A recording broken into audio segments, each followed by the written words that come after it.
Hey everyone, Scott Johnson with Pitt Realty Group here. Hope you're having a fantastic day per the usual. And today we're going to talk about something a little more boring, but it is definitely important that you understand it. Okay, today we're going to talk about RESPA, which is the Real Estate Settlement Procedures Act.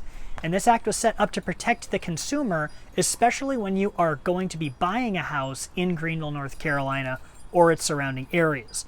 All right, so if you're going to get a home loan, you're going to need to understand, first off, when is the bank actually doing a loan application? Now, obviously, it seems kind of like a duh thing. Well, when they give me the form and I fill it out. Well, this is true. But what if a bank asks for a majority of your information, just jots it down on a pad, right? What if they ask for your name, your social security number, the address of the property, the amount of the loan? All of these items essentially mean that the bank is able to then do a check on you, run a credit check, and see if you qualify for the loan. Well, you need to understand this, because if they get all this information, what they have to do within 3 days after they give you that, you give them the information, they have to give you a guide, know before you owe. And this guide provides great information and insight on what you need to know when you get a home loan in Greenville, North Carolina, or anywhere in America for that matter. Okay? And got to keep a little sheet because I got to keep myself in order. Another thing that you need to understand is, let's say you're working with a real estate or a mortgage broker.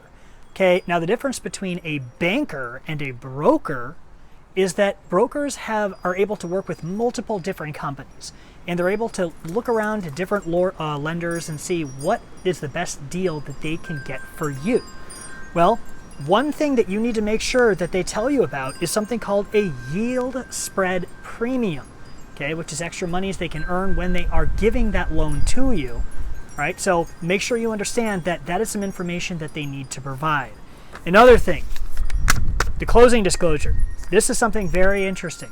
So when you get a home loan on your property, all right, and you're buying one, and you sit down at the closing table, or even a few days before, you have to have it, I think, 6 days before the actual closing, you get a closing disclosure. That closing disclosure will only show your side of what is going on. It is not going to show the seller's side.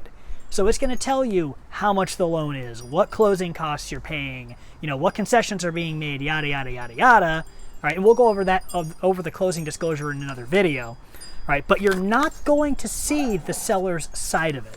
So just be aware that when you get your closing disclosure, it's only for you, not the seller. All right. Also, banks have to let you know if they have a right to transfer, okay, your loan once they originate it. Heads up, they all do it. All right. Fannie Mae and Freddie Mac are some of the biggest mortgage purchasers in the world. What happens is when big bank originates your loan, they'll actually sell it off to Fannie and Freddie because it's a quasi-government institution that purchases those loans. So all of the loans, a majority of the loans that banks are going to write are going to conform. They're going to be conforming conventional loans, which means these loans meet all the standards of a loan that Fannie and Freddie would buy. Why do they do that? Well, as an investor, I can tell you, it's so they can write the loan, sell it to Fannie and Freddie, and get their money back so they can relend it. Super simple process for them, but they have to make sure that you qualify, and they have to tell you if they are able to assign or sell your loan. So keep that in mind, all right?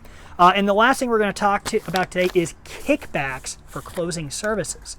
Right, did you know that way back in the day, the closing attorneys and appraisers and all these people could get kickbacks or give kickbacks or even receive them for being recommended? Like, let's say, a real estate agent in Greenville, North Carolina recommends an attorney and that attorney gives a kickback. Wrong. Totally illegal now under RESPA, Real Estate Settlements and Procedures Act.